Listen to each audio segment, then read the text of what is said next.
আজকে আমি পারফেক্ট মিষ্টির দোকানের মতো মিষ্টি দইয়ের রেসিপি আপনাদের সাথে শেয়ার করব। সোনালী কিচেনে সবাইকে স্বাগত জানাই।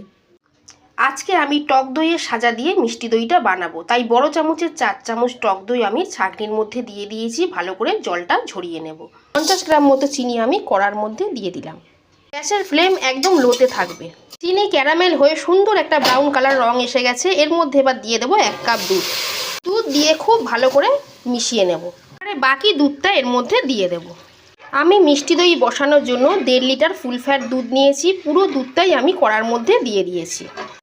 দুধ অনবরত নাড়তে থাকবো। দুধ ফুটে ফুটে অনেকটা কমে গেছে। এবার আমি এখান থেকে 2 হাতা দুধ একটা বাটির মধ্যে তুলে নেব। বাটির মধ্যে যে দুধটা আমি তুললাম তার মধ্যে দিয়ে দেব 4 চামচ গুঁড়ো দুধ। মিষ্টি দই বানালে অবশ্যই একটু গুঁড়ো দুধ ব্যবহার করবেন। এতে দইয়ের মধ্যে সুন্দর একটা জমাট ভাব আসে আর মিষ্টি দইটা খেতেও খুব ভালো লাগে। এবারে আমি গুলে রাখা গুঁড়ো দুধটা দুধের সাথে মিশিয়ে দেব। সাথে দেব 4টে ফাটিয়ে নেওয়া ছোটো এলাচ। চিনি দেবার পরে আমি দুধটা আরও কিছুক্ষণ ফুটিয়ে নেব। টক দইয়ের জল খুব ভালো করে ঝরে গেছে। এবারে আমি টক দইটা ফেটিয়ে নেব।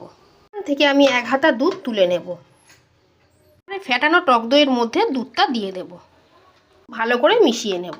দই মেশানো দুধটা আমি দুধের মধ্যে দিয়ে দেব। টক দই দিয়ে দুধের সাথে খুব ভালো করে মিশিয়ে নিয়েছি।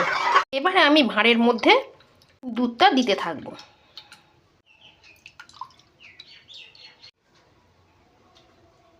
এবারে আমি ডেচকির মধ্যে ভাঁড়গুলো বসিয়ে দেব। ওপর দিয়ে কম্বলটা ভালো করে চাপা দিয়ে দেব। এভাবে ঢাকা দিয়ে আমি 8 ঘন্টা রেখে দেব। 8 ঘন্টা পর ফিরে এলাম। দেখুন বন্ধুরা, দই কত সুন্দর জমে গেছে। এবারে আমি এটা 1 ঘন্টা ফ্রিজে রাখবো। ফ্রিজে 2 ঘন্টা রাখার পর আমি দই বার করে এনেছি। দেখুন বন্ধুরা, দইটা কি সুন্দর জমে গেছে। ভাঁড় আমি উল্টে দিচ্ছি। দেখুন দই একদম চাপ হয়ে জমে আছে।